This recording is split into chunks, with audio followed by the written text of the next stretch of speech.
السلام علیکم ورحمۃ اللہ وبرکاتہ۔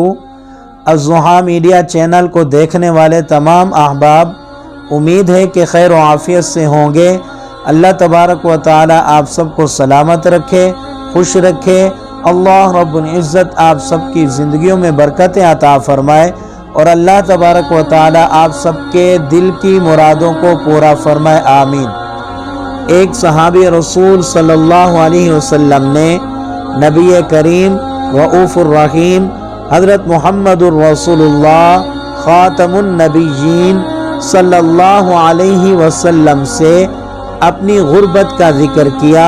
حضور صلی اللہ علیہ وسلم نے فرمایا، اپنے اہل خانہ کو تلقین کرو، گھر کا ہر فرد گھر میں داخل ہوتے وقت السلام علیکم ورحمۃ اللہ وبرکاتہ کہے، پھر مجھ پر درود شریف پڑھے، پھر 11 مرتبہ سورۃ الاخلاص پڑھ لیا کرے۔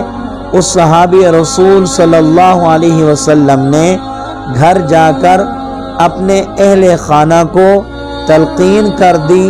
سارے گھر والے حضور صلی اللہ علیہ وسلم کے فرمان پر عمل کرنے کے لیے فوراً تیار ہو گئے، باقاعدگی سے عمل شروع کر دیا۔